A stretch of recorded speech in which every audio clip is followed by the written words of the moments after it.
નમસ્કાર મારા વહાલા વિદ્યાર્થી મિત્રો, આજે વાત કરીશું ધોરણ 11 વિષય ભૂગોળના ચેપ્ટર નંબર 12 જલાવરણ પાઠના સંપૂર્ણ મિત્રો સ્વાધ્યાયનું સોલ્યુશન આપણે આ વિડીયોની અંદર મેળવીશું।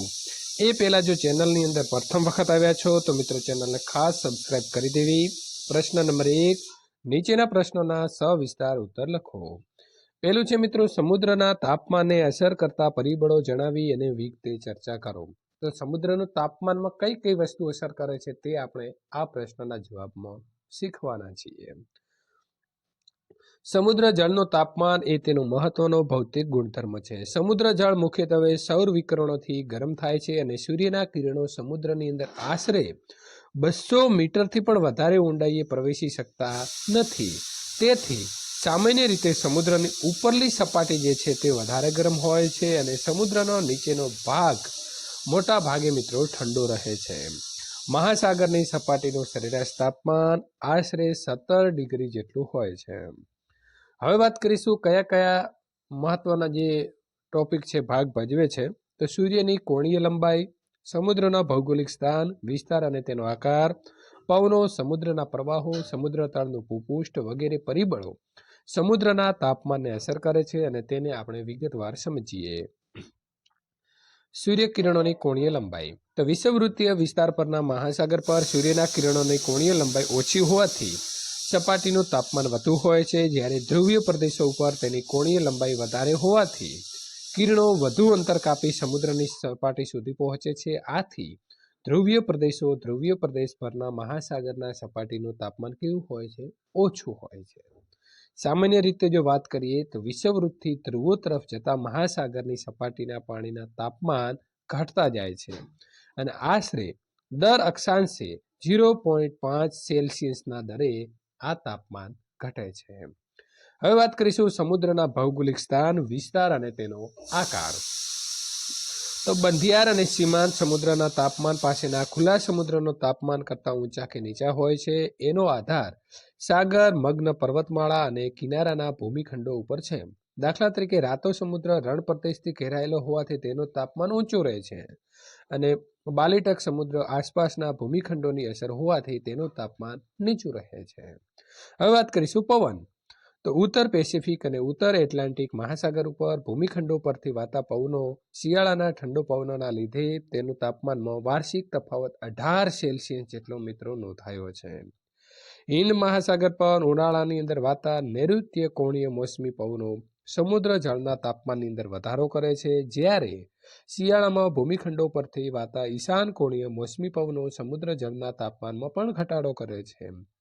આમ પવન પણ સમુદ્ર જળના તાપમાનની અંદર ફેરફાર કરી શકે છે। હવે વાત કરીશું મહાસાગરના પ્રવાહો।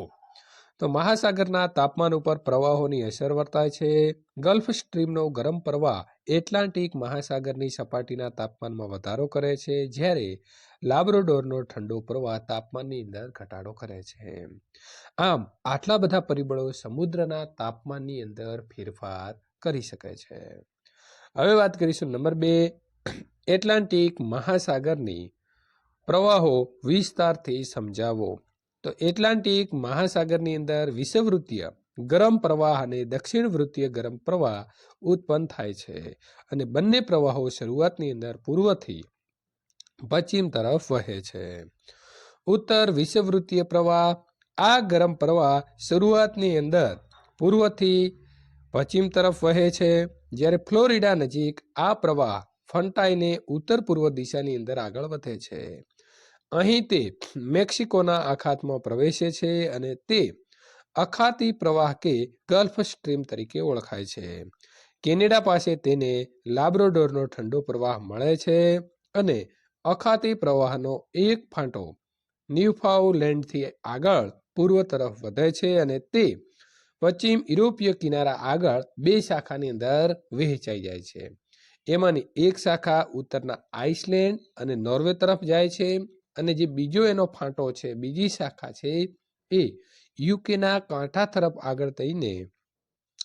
આગળ થઈને દક્ષિણની અંદર સ્પેન અને ઉત્તર પશ્ચિમ આફ્રિકાના કિનારે વહે છે।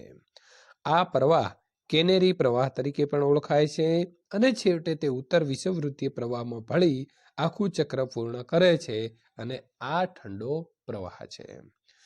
દક્ષિણ વિષુવવૃત્તીય પ્રવાહની વાત કરીએ તો વિષુવવૃત્તની દક્ષિણે ઘડિયાળના કાંટાની ફરવાની ગતિની વિરુદ્ધ દિશાની અંદર આ પ્રવાહ વહે છે. તેના બે ફાંટા પડે છે. એક ફાંટો ઉત્તર તરફ આગળ વધી ઉત્તર વિષુવવૃત્તીય પ્રવાહની અંદર ભળી જાય છે અને બીજો ફાંટો દક્ષિણ પશ્ચિમ દિશા તરફ આગળ વધે છે. પછી તે બ્રાઝિલ પ્રવાહ તરીકે દક્ષિણ અમેરિકાના પૂર્વ કિનારે વહે છે અને આગળ જતા એ પૂર્વ તરફ વળાંક લે છે અને ઠંડા પશ્ચિમી પ્રવાહની અંદર ભળી જાય છે. ડ્રેઇકની સમુદ્ર ધુનીમાંથી આવતો ફોકલેન્ડ પ્રવાહ અને એટલાન્ટિકાના ઠંડા પાણી પણ પશ્ચિમી પ્રવાહમાં ભળે છે. પશ્ચિમી પ્રવાહ એટલાન્ટિક મહાસાગર પસાર કરીને દક્ષિણ આફ્રિકાના પશ્ચિમ કિનારા પાસે બેંગ્વેલાના ઠંડા પ્રવાહ તરીકે ઉત્તર તરફ વહે છે અને છેવટે દક્ષિણ વિષુવવૃત્તીય પ્રવાહમાં ભળી જઈ આખું ચક્ર પૂર્ણ કરે છે. વાત કરીશું પ્રશ્ન નંબર 3. સાગર તળના ભૂપૃષ્ઠના વિભાગો જણાવી દરેક વિશેની માહિતી આપો. તો પહેલી તો વાત કરી દઈએ કે સમુદ્ર તળ એટલે સમુદ્રનો તળિયું છે તેના ભૂપૃષ્ઠના સંદર્ભે તેના અનેક સ્વરૂપો જોવા મળે છે, જેના મુખ્ય વિદ્યાર્થી મિત્રો 4 પ્રકાર પડેલા છે: ખંડીય છાજલી, ખંડીય ઢોળાવ, ગહન સમુદ્રના મેદાન અને ગહન સાગરીય ખાઈઓ. ખંડીય છાજલી તો ભૂમિખંડના કિનારા પાસે આવેલા સમુદ્ર અને મહાસાગરના આશરે 200 મીટર આશરે 100 ફેદમ ઊંડાઈ સુધીની મેદાની ભાગને ખંડીય છાજલી કહે છે.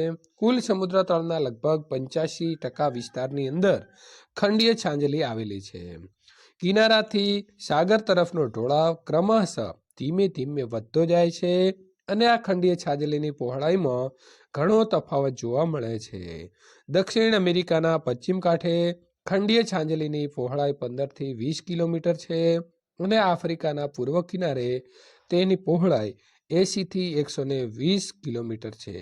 જ્યારે આર્કટિક મહાસાગરમાં 500 કિલોમીટર પહોળાઈ ધરાવતી ખંડીય છાજલીની રચના પણ થઈ છે. ખંડીય છાજલીની સમગ્ર મિત્રો સમુદ્ર તળ પર તેની જે પહોળાઈ છે તે 65 કિલોમીટર અને જો ઊંડાઈની વાત કરવામાં આવે તો 130 મીટર છે. ખંડીય છાજલી સમુદ્ર કિનારેથી શરૂ થઈ અને ખંડીય ઢોળાવ તરફ પૂરી થાય છે. સૂર્યપ્રકાશ 200 મીટરની ઊંડાઈ સુધી પહોંચતો હોવાથી ખંડીય છાજલીના વિસ્તારમાં અનેક પ્રકારની સમુદ્રી વનસ્પતિ અને સમુદ્રી જીવસૃષ્ટિનો વિકાસ થયો છે અને અહીં આ જે ખંડીય છાજલી છે તે વિસ્તારની અંદર મત્સ્ય ઉદ્યોગનો કેન્દ્રનો વિકાસ પૂરેપૂરો થયો છે. હવે વાત કરીશું ખંડીય ઢોળાવ. ખંડીય છાજલી પૂરી થતાં સમુદ્રની ઊંડાઈ એકાએક વધવા લાગે છે. ખંડીય છાજલીના કિનારાથી શરૂ થતા આ ઢોળાવને ખંડીય ઢોળાવ કહે છે અને તે ગહન સમુદ્ર તળ સુધી વિસ્તરેલો હોય છે. તે ખંડીય છાજલી અને ગહન સમુદ્રને મેદાનને જોડતો સંક્રાંત ભાગ છે અને ભૂસ્તર વિજ્ઞાનીઓના મતે ખંડીય ઢોળાવની રચના સ્તરભંગ અથવા તો ગેડીકરણની પ્રક્રિયાના લીધે થાય છે. હવે વાત કરીશું ગહન સમુદ્રના મેદાન. તો ખંડીય ઢોળાવ પૂરો થતાં સમુદ્ર તળનો ઊંડો વિશાળ સપાટ ભાગ આવે છે જે મેદાનો રચે છે અને આ મેદાનો સમુદ્રની સપાટીથી ઘણી ઊંડાઈએ રચાયેલા હોય છે, તેથી તેને ગહન સમુદ્રના મેદાનો કહે છે. સમુદ્ર તળના કુલ વિસ્તારના 7600 વિસ્તારની અંદર મિત્રો આ મેદાનો આવેલા છે. આ મેદાનનો સરેરાશ ઢાળ 1 થી સરેરાશ ઊંડાઈ 600 મીટર સુધીની છે. પેસિફિક મહાસાગરની વાત કરીએ તો મેદાની વિસ્તાર સૌથી વધારે છે. એટલાન્ટિક મહાસાગરમાં ખંડીય છાજલીનું પ્રમાણ વધારે હોવાથી ત્યાં મેદાની વિસ્તાર પ્રમાણમાં ઓછો છે. ગહન સમુદ્રી મેદાની કાંઠાથી ઘણા દૂર આવેલો હોવાથી નદીઓએ સમુદ્રની અંદર ઠાલવેલા નિક્ષેપો આ મેદાનો સુધી પહોંચતા નથી. નંબર વાત કરીશું 4. ગહન સમુદ્રની ખાઈઓ. તો સમુદ્ર ખાઈઓ સમુદ્ર તળના સૌથી ઊંડા ભાગો છે. તેઓ કમાન આકારના અને સાંકડા હોય છે, તેથી બાજુઓના ઢોળાવો સીધા દિવાલ જેવા હોય છે. ગહન સમુદ્રના મેદાનોના કેટલાક ભાગની અંદર એકાએક તીવ્ર ઢોળાવ બનતા તે સાંકડી, ઊંડી અને લાંબી ખીણોની રચના થયેલી જોવા મળે છે. હવે વાત કરીશું પ્રશ્ન નંબર 2. ટૂંક નોંધ લખો. જળ ચક્ર. તો આખું આપણે જળ ચક્ર અહીં સમજાવવાનું રહેશે. પૃથ્વી ઉપર જળ એટલે કે પાણી ઘન પ્રવાહી અને વાયુ સ્વરૂપે આવેલું છે અને તેના સ્વરૂપ અને સ્થાન યોગ્ય પ્રાકૃતિક અનુકૂળતામાં બદલાય છે. સૂર્યની ગરમીના લીધે પૃથ્વી સપાટી ઉપરના સમુદ્રો, સરોવરો અને નદીઓના પાણીની વરાળ બને છે અને વરાળ હવા કરતાં હલકી હોવાના લીધે તેના વાદળો બંધાય છે. અનુકૂળ સ્થિતિની અંદર ઘનીભવન થતા વાદળો પૃથ્વી સપાટી ઉપર લગભગ બધા વિસ્તારોની અંદર વધુ ઓછા પ્રમાણની અંદર વરસાદ આપે છે અને આ જળ મોટા ભાગે નદીઓ વડે પાછું સમુદ્રની અંદર ઠલવાય છે. સમુદ્રનું જળ વરસાદ રૂપે વિવિધ ભાગોની અંદર વિતરણ પામીને બાકીનું જળ સમુદ્રમાં પાછું ઠલાવવાની સતત ચાલતી કુદરતી પ્રક્રિયાને જળચક્ર કહે છે. એ જ રીતે વનસ્પતિના મૂળ વાટે જમીનમાંથી શોષાયેલું જળ વનસ્પતિના પાંદડા દ્વારા બાષ્પ નિષ્કાશનની પ્રક્રિયા દ્વારા વાતાવરણમાં ભળે છે અને આમ આ રીતે કુદરતી રીતે જળ વાતાવરણ, મૃદાવરણ અને જલાવરણની અંદર ફર્યા કરે છે. પ્રશ્ન નંબર 2, ગહન સમુદ્રના મેદાનો વિશે ટૂંક નોંધ લખો. તો ગહન સમુદ્રના મેદાન એ સમુદ્રના ભૂપૃષ્ઠના પ્રકારો પૈકી છે. ખંડીય ઢોળાવ પૂરો થતા સમુદ્ર તળનો ઊંડો વિશાળ સપાટ ભાગ આવે છે. અહીં સમુદ્ર તળનું ભૂપૃષ્ઠ વધુ નિયમિત બને છે. આ વિશાળ મેદાનો સમુદ્ર સપાટીથી ઘણી ઊંડાઈએ રચાયા છે અને તેથી તેને ગહન સમુદ્રના મેદાન કહે છે. સમુદ્ર દળના મિત્રો 7,600 કરતાં વધારે વિસ્તારની અંદર આ મેદાનો આવેલા છે અને આ મેદાનોનો સરેરાશ ઢાળ 1 સેલ્સિયસ અને સરેરાશ જો તેની ઊંડાઈની વાત કરીએ તો 6,000 મીટર છે. આ મેદાનોનું સ્થાન સમુદ્ર કિનારાથી ઘણું દૂર અને ઘણી ઊંડાઈ પર આવેલું હોય છે. પેસિફિક મહાસાગરના વિસ્તારમાં મેદાની વિસ્તારો સૌથી વધારે છે, જ્યારે ગહન સમુદ્રી મેદાનો કાંઠાથી ઘણા કિલોમીટર દૂર આવેલા હોવાથી નદીઓએ સમુદ્રમાં ઠાલવેલા નિક્ષેપ આ મેદાન સુધી પહોંચતા નથી. તેથી મેદાનની સપાટી પરના નિક્ષેપ મુખ્યત્વે સમુદ્રમાં વસતા પ્રાણીઓ અને વનસ્પતિઓના અવશેષો જ જોવા મળે છે. તેમજ સમુદ્રના તળિયે આવેલા જ્વાળામુખીના પદાર્થોના બનેલા હોય છે. વિદ્યાર્થી મિત્રો, ત્રીજી ટૂંક નોંધ છે મહત્તમ અને લઘુત્તમ ભરતી એટલે શું? તો સમુદ્ર સપાટીની તાલબંધ જે મિત્રો ચડાવ ઉતારની ઘટના છે તેને ભરતીઓટ કહેવામાં આવે છે. ભરતી 2 રીતે થાય છે, ગુરુત્તમ અને લઘુત્તમ, એટલે કે નાની અને મોટી. ગુરુત્તમ ભરતી ક્યારે થાય છે? તો દર પૂનમ અને અમાસે સૂર્ય અને પૃથ્વી અને ચંદ્ર ત્રણે એક સીધી રેખાની અંદર આવે છે. તેથી સૂર્ય તેમજ ચંદ્રના ગુરુત્વાકર્ષણના આકર્ષણથી ખેંચાઈને સમુદ્રના વધુ મોટા મોજા ઉત્પન્ન થાય છે અને સૌથી મોટી ભરતી જે છે આ અમાસ અને પૂનમના દિવસે આવે છે.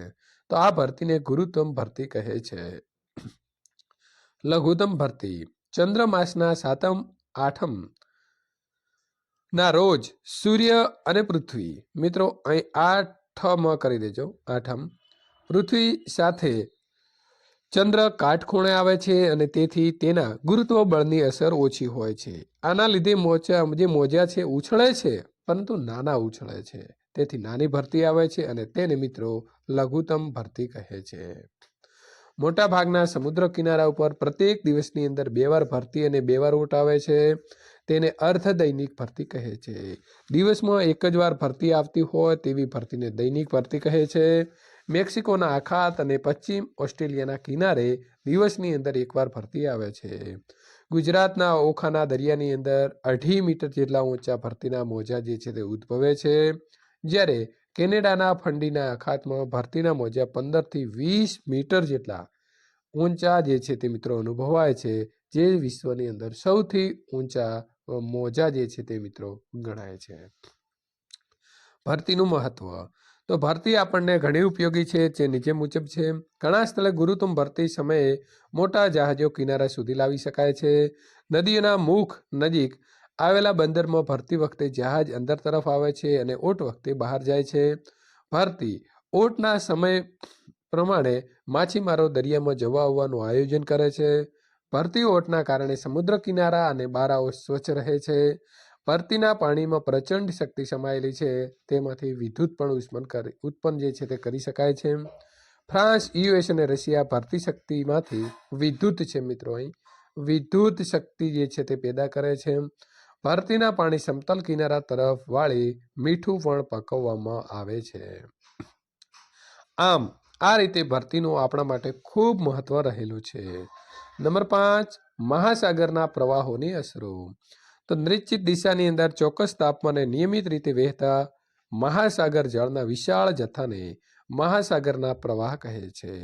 પ્રવાહો ગરમ અથવા તો ઠંડા હોય છે અને મહાસાગરના પ્રવાહોની અસરો નીચે મુજબ છે. મહાસાગરના પ્રવાહો માનવી માટે ઘણું મહત્વ ધરાવે છે. ગરમ પ્રવાહો ઉષ્ણકટિબંધની ગરમી ઉત્તર અને દક્ષિણમાં દૂર સુધી લઈ જાય છે, જ્યારે ઠંડા પ્રવાહો ધ્રુવ પ્રદેશની અંદર ઠંડી વિષુવવૃત્તીય તરફ લઈ જાય છે. સમુદ્ર જળના તાપમાનની સમતુલા જાળવવાની અંદર મહાસાગરીય પ્રવાહો મદદરૂપ બને છે. ગરમ પ્રવાહોના લીધે કેટલાક પ્રદેશોની અંદર વરસાદ થાય છે, જ્યારે ગરમ પ્રવાહો ઊંચા અક્ષાંશોની અંદર આવેલા ઠંડા પ્રદેશોની અંદર કિનારા નજીકનું તાપમાન હૂંફાળું બનાવે છે. અખાતી ગરમ પ્રવાહના કારણે જ શિયાળાની અંદર પણ પશ્ચિમ યુરોપના બંદરો કાર્યરત રહે છે, જ્યાં ગરમ અને ઠંડા પ્રવાહો ભેગા થાય છે, જ્યાં મત્સ્ય પ્રવૃત્તિ માટેના ખૂબ જ મહત્વના ક્ષેત્રો વિકાસ પામે છે. આમ મહાસાગરના પ્રવાહની અસરો પ્રકૃતિ અને માનવ જીવન માટે ખૂબ મહત્વની છે. હવે આપણે વાત કરીશું સમુદ્ર જળની ક્ષારતા. તો સમુદ્ર જળનો સ્વાદ મિત્રો ખારો હોય છે અને તે ખારાશ તેમાં ઓગળેલા ક્ષારના કારણે હોય છે. સમુદ્રના પાણીની અંદર મીઠું, કેલ્શિયમ અને મેગ્નેશિયમ જેવા ક્ષારો હોય છે અને તેમાંથી મીઠાના ક્ષારો વિશેષ હોય છે. સમુદ્ર જળની અંદર ઓગળેલા ક્ષારના પ્રમાણને ક્ષારતા કહે છે અને ક્ષારતા એ 1000 ભાગના સમુદ્ર જળની અંદર આવેલા ઘન પદાર્થનું કુલ વજન છે. ક્ષારતા પ્રતિ 1000 ગ્રામમાં દર્શાવાય છે અને સમુદ્ર જળની સરેરાશ ક્ષારતા 35 છે, એટલે કે 1000 ગ્રામ વજનની અંદર સમુદ્રના પાણીની અંદર 35 ગ્રામ જેટલો ક્ષાર હોય છે તેમ આપણે કહી શકીએ. સમુદ્ર જળની ક્ષારતા ઉપર અસર કરતા પરિબળો કયા છે? તો સમુદ્ર જળની ક્ષારતા તેની ઘનતા, તાપમાન, તાજા પાણીનો ઉમેરો, બાષ્પીભવન, મહાસાગરના પ્રવાહો, હિમશિલાઓનું પીગળવું, નદીઓ વગેરે ઉપર આધાર રાખે છે. સમુદ્ર જળની ઘનતા વધારે હોય તો ક્ષારનું પ્રમાણ વધારે હોય છે. નદીઓના મુખ પાસેના સમુદ્ર જળની અંદર તાજા પાણીનું સતત ઉમેરણ થતું રહે છે અને ત્યાંથી ક્ષારતાનું પ્રમાણ કેવું હોય છે? ઓછું હોય છે. ઠંડા પ્રવાહો ક્ષારતામાં ઘટાડો કરે છે અને ગરમ પ્રવાહો ક્ષારતાની અંદર વધારો કરે છે. ભૌગોલિક કારણો આપો. રાતા સમુદ્રનું તાપમાન ઊંચું રહે છે. વિદ્યાર્થી મિત્રો, આગળ આપણે મોટા પ્રશ્નમાં આનો જવાબ મેળવી લીધો છે. રાતા સમુદ્રનું તાપમાન ઊંચું રહે છે કારણ કે રાતો સમુદ્ર રણ પ્રદેશોથી ઘેરાયેલો છે અને બંધિયાર કે સીમાંત સમુદ્રના તાપમાન પાસેના ખુલ્લા સમુદ્રના તાપમાન કરતાં ઊંચા કે નીચા તેનું તાપમાન રહે છે. મહાસાગરના પ્રવાહોની અસર સમુદ્ર જળના તાપમાન પર થાય છે. તો મહાસાગરના તાપમાન પર પ્રવાહોની અસર મિત્રો ચોક્કસપણે થાય છે. વિષુવવૃત્ત તરફથી વહેતા ગરમ પ્રવાહો સમુદ્ર જળના તાપમાનને ઊંચું લઈ જાય છે, જ્યારે ધ્રુવો તરફથી વહેતા ઠંડા પવનો સમુદ્ર જળનું તાપમાન નીચું લઈ જાય છે. ગલ્ફ સ્ટ્રીમ નામનો ગરમ પ્રવાહ એટલાન્ટિક મહાસાગરની સપાટીના તાપમાનમાં વધારો કરે છે, જ્યારે લાબ્રાડોરનો ઠંડો પ્રવાહ તાપમાનમાં ઘટાડો કરે છે. શિયાળાની અંદર પણ પશ્ચિમ યુરોપના બંદરો વ્યસ્ત રહે છે. તો અખાતી ગરમ પ્રવાહ પશ્ચિમી યુરોપીય કિનારા તરફ આગળ 2 શાખાની અંદર વેચાઈ જાય છે. એમાંની એક શાખા ઉત્તરના આઇસલેન્ડ અને નોર્વે તરફ વહે છે, જ્યારે બીજી શાખા યુકેના કાંઠા તરફ થઈને દક્ષિણ સ્પેન તરફ વહે છે. આ અખાતી ગરમ પ્રવાહના કારણે શિયાળાની અંદર પશ્ચિમ યુરોપના સાગર કિનારા થીજી જતો નથી અને ખુલ્લો રહે છે. તેથી મિત્રો શિયાળાની અંદર પણ પશ્ચિમ યુરોપના બંદરો વ્યસ્ત રહે છે. નીચેના પ્રશ્નોના 1-2 વાક્યની અંદર જવાબ આપો. ખંડીય ઢોળાવની રચના કયા કારણોસર થઈ છે? તો વિદ્યાર્થી મિત્રો, ખંડીય ઢોળાવની રચના સ્તરભંગ થવાથી અથવા તો ગેડીકરણની પ્રક્રિયાના કારણે થઈ છે. વિશ્વમાં સૌથી વધુ ગહન સમુદ્ર ખાઈ ક્યાં આવેલી છે? તો વિશ્વમાં સૌથી વધુ ગહન ખાઈ પશ્ચિમ પેસિફિક મહાસાગરમાં ફિલિપીન્સ દ્વીપ સમૂહ નજીક મારિયાના ટ્રેન્ચની અંદર આવેલી છે. નંબર 3, સમુદ્ર જળના તાપમાન ઉપર અસર કરતા પરિબળો જણાવો.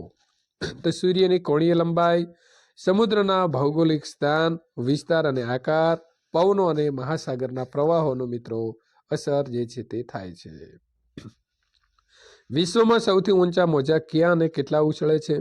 તો વિશ્વમાં સૌથી ઊંચા મોજા કેનેડાના ફંડીના અખાતમાં 15 થી 20 મીટર જેટલા ઊંચા ઉછળે છે.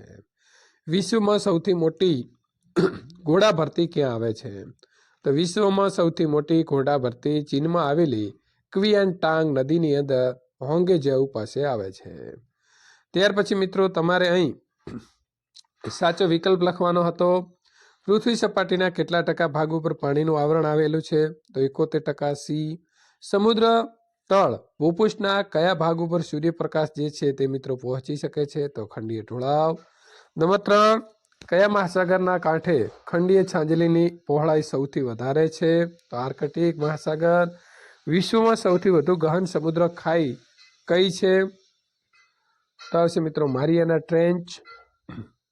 નંબર 5, એટલાન્ટિક મહાસાગરની સપાટીનું સરેરાશ તાપમાન જે છે એ કેટલું છે? તો 16.9 સેલ્સિયસ। નંબર 6, સમુદ્રના મોજા ઉદ્ભવ માટેનું મુખ્ય પરિબળ કયું છે? તો પવન છે। વિદ્યાર્થી મિત્રો, સંપૂર્ણ સોલ્યુશન પૂર્ણ થાય છે। જો તમને અમારો આ વિડીયો ગમે છે તો લાઈક કરી તમારા મિત્રો સુધી શેર કરવાનું ભૂલશો નહીં। આગળના પાઠનું સોલ્યુશન મેળવવા અહીં આપેલી એન્ડ સ્ક્રીન ઉપર ક્લિક કરીને મેળવી શકો છો।